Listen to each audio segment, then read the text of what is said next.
But the more that we allow ourselves to be with the emotion instead of running away from the emotion, the more information we can receive, which means the more we learn. And the more we learn, the better equipped we are at navigating through our journeys. What's up, guys, and welcome back to another entry in the Solitude Diaries. Today, we're going to talk about emotions and the role that they play on our journey. Emotions tend to be this thing that people only really want to feel and talk about when they are deemed good emotions. And I do air quotes because it is my belief that no emotion is inherently good or bad. Emotions are information. And when we tune in to what this emotion or this information is trying to tell us, there's so much that we can learn from them. Now, I'm not saying that there are some emotions that are definitely more dense than others. Like when we start talking about feelings like anger and jealousy, those are definitely heavier, denser feeling emotions in the body and to the body. They feel completely different than emotions like joy and excitement and awe. Those are definitely lighter feeling emotions and they feel good to our body. Whereas some of the other emotions definitely leave you feeling like, something about this just doesn't feel right. And I want to mainly highlight those emotions in this video because those are the emotions that tend to be demonized the most. When we think about an emotion like anger or jealousy, a lot of times there can also be shame attached to it, especially with jealousy. We think that feeling jealous of something is inherently bad, but I don't agree with that. If emotions are information, then really what makes an emotion bad is our reaction to it and our response to it. So if I am feeling feelings of jealousy about a friend or someone who I love, that jealousy is actually trying to tell us something.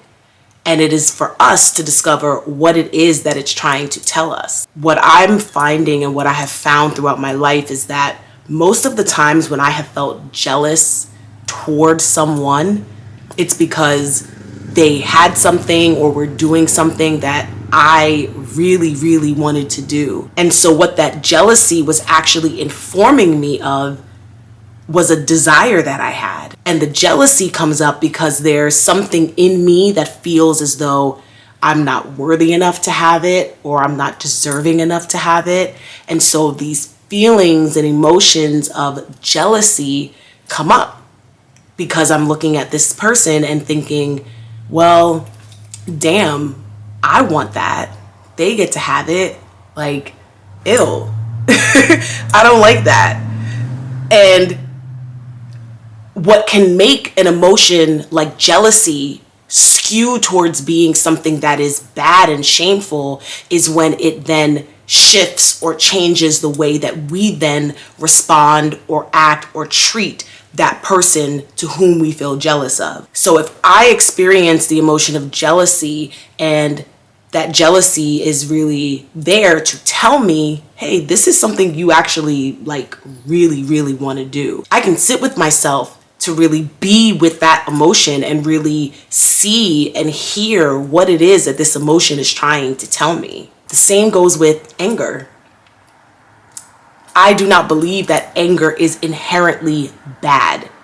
When it starts to skew that way is when your reaction and your response to the anger now becomes explosive and it becomes something that is harmful and hurtful to yourself or to other people.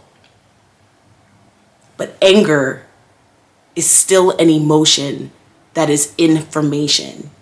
It's trying to tell you something. If I'm feeling angry about something that someone did to me, or angry about something that I see someone do to someone else, it's triggering that emotion of anger because it's maybe pushing up against a boundary. There's something about what this person is doing or what you're observing that you know feels wrong to you and feels hurtful to you.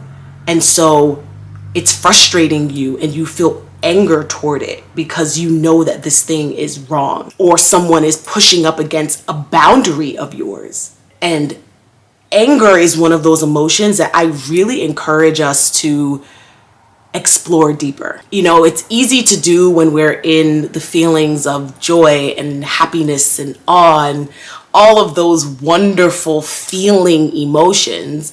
Of course, we want to sit in it and revel in it and be in it and replicate it and all the things because it feels good. But in order to continue on the journey of deepening knowledge of self and deepening the relationship of self, we can't segment what it is that we want to feel. Because sometimes there are things that we need to feel.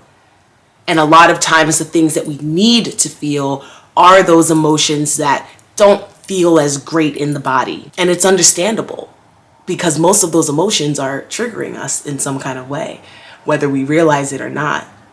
There's something that is happening in our experience that is making us feel these denser feeling emotions, and most of the times we just want to run away from them. But I really encourage us to walk toward them, to be with them, to try to understand them, and to try to receive whatever it is that this emotion is trying to tell us. Our emotions are our body's way of communicating with us, and they carry so much wisdom and so much information that really can help us along our journeys. So one of the things that I've started incorporating into my life more recently is an anger practice. I never thought that anger was an emotion that was safe or okay to express. I did not see anger expressed when I was growing up.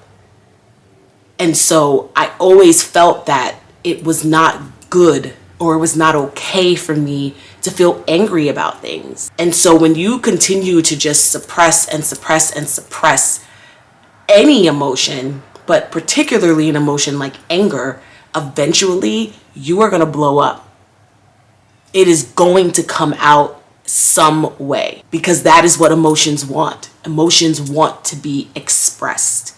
And when we don't express them and we continue to suppress them, they continue to build and build and build and build. And then it's going to be this one seemingly minute thing that is going to completely throw you off. And this is why I started an anger practice.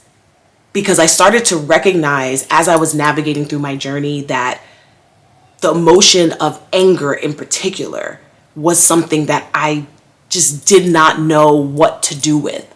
And I didn't know how to express it in a way that felt healthy to me and in a way that wasn't harmful to other people. And this is something that you can really explore with because anger is like fire, you know, like you feel yourself becoming angry. You feel the fire rising. It is a strong emotion.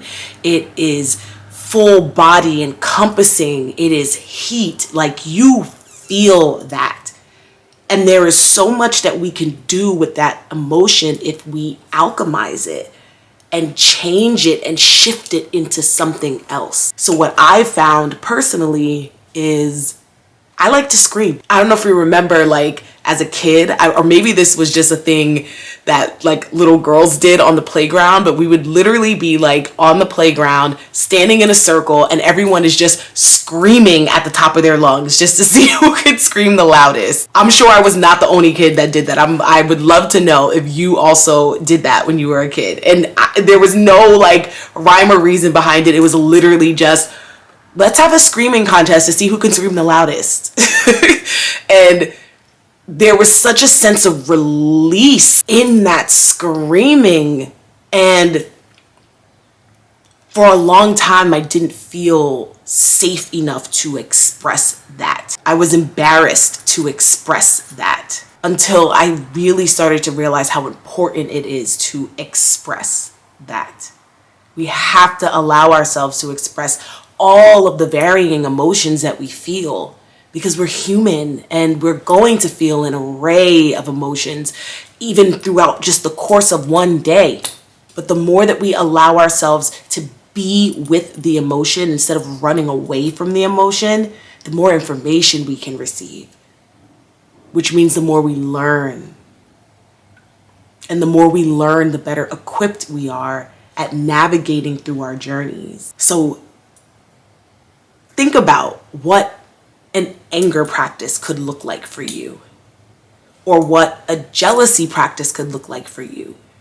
Any of those emotions that are a little denser feeling and heavier feeling for you, I encourage you to think about what it is you actually need in those moments. How can you take those emotions and explore them a bit deeper? What questions can you ask yourself? Jealousy, for me, just to give an example, that's one of those emotions where I have to start getting to the root of what the desire is that this is bringing up. Why am I feeling this way? I know it's not about that person because they're someone who I love, someone who I care about, someone who I know loves me, someone who I know cares about me. And so I know they're not doing this intentionally. And that right there takes it off of them and brings it back to you. Because it's really about you. It's not about them. They are just living their life. And them living their life is triggering you because it's something that you also want. And so that is an emotion that really can be explored, and you can really go deep with that to really get to the root of what that is it's trying to tell you. And like anger, that's another one that can be explored to see, what is this trying to tell me? How can I express this? Do I need to scream into a pillow?